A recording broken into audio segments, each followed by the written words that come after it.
حقیقت جاننی ہے تو کل رات 11 بجے پرانے قبرستان آ جانا۔ اکیلے میرے جسم میں جھرجھری دوڑ گئی۔ یہ کون تھا؟ کیا واقعی جین کی موت خودکشی نہیں تھی؟ اور اگر نہیں تھی تو پھر قاتل کون تھا؟ میں نے آسمان کی طرف دیکھا اور بے اختیار کہا، اللہ!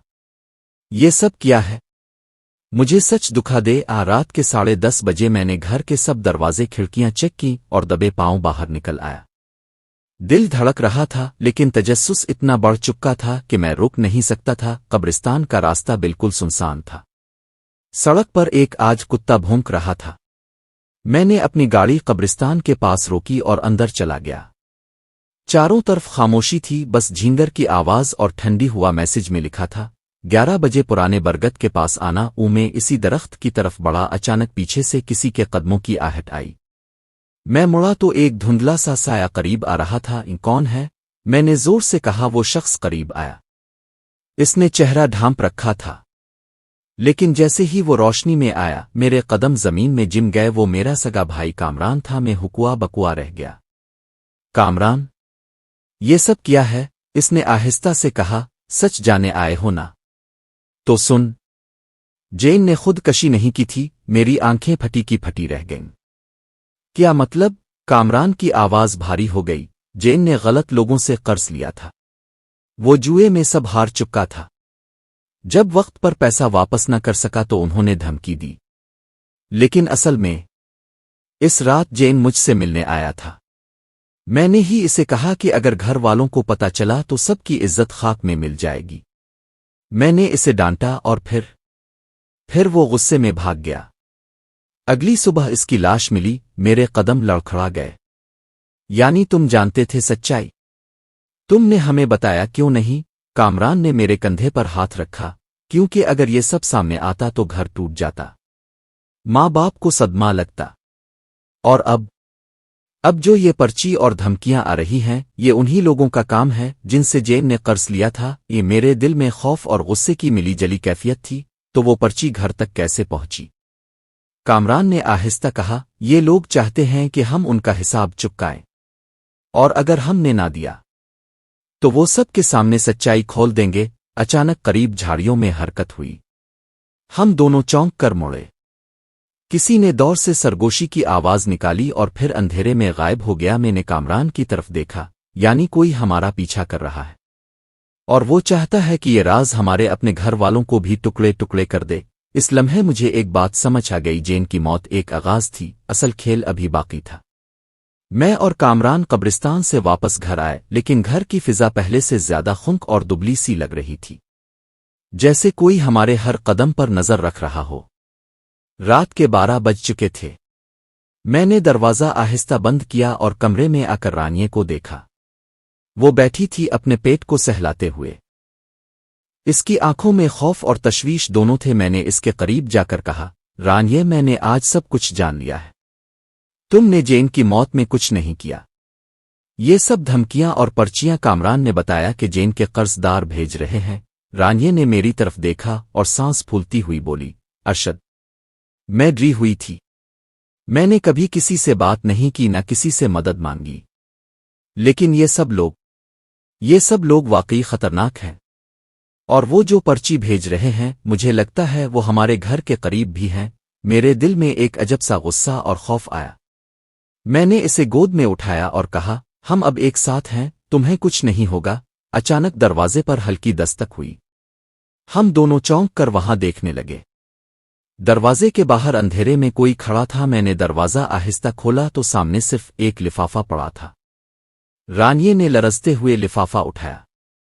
اندر ایک کاغذ تھا جس پر لکھا تھا، اگر تم سچ جاننا چاہو تو سب کے سامنے سب کچھ کھلے گا۔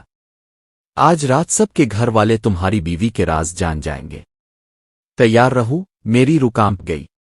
یہ اب صرف دھمکی نہیں تھی بلکہ ایک ایسا کھیل تھا جس میں ہمارا خاندان کھو سکتا تھا۔ میں نے کامران سے کہا، اب ہمیں اپنے گھر والوں کو بچانا ہے۔ ہمیں معلوم کرنا ہوگا کہ یہ سب پرچیاں اور دھمکیاں بھیج رہا کون ہے، اور یہ سب کس مقصد کے لیے ہو رہا ہے۔ کامران نے سر ہلایا۔ ہاں، اور مجھے لگتا ہے اصل خطرہ ہمارے گھر کے اندر سے ہے۔ جین کی موت کے بعد کچھ لوگ خاموش نہیں بیٹھ سکتے۔ ہمیں فوراً منصوبہ بنانا ہوگا۔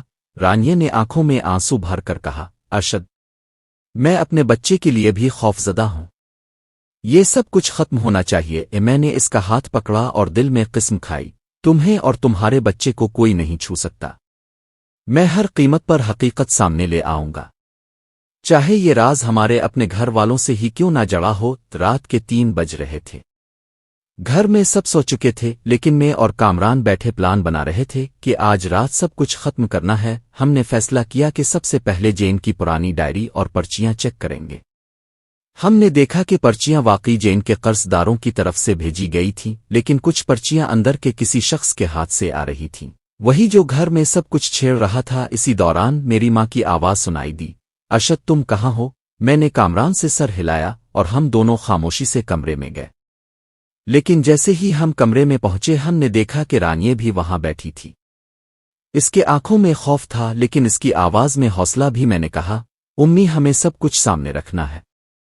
جین کی موت کے پیچھے جو بھی تھا وہ سامنے آنا چاہیے۔ اسی لمحے میری بہن نے غصے سے کہا، سب کچھ تم نے جانا ہے؟ ٹھیک ہے دیکھ لو، اور اس نے ڈائری سے کچھ پرچیاں نکالیں۔ میں نے دیکھا کہ یہ سب کچھ واقعی جین کی خودکشی کے وقت کی حقیقی باتیں تھیں۔ اصل میں جین کی موت کسی سازش کا نتیجہ نہیں تھی، وہ اپنی غلطیوں اور قرض کی وجہ سے خود ہی ڈر گیا تھا، اور کچھ لوگ چاہتے تھے کہ اس کی موت کسی اور کی وجہ سے لگے۔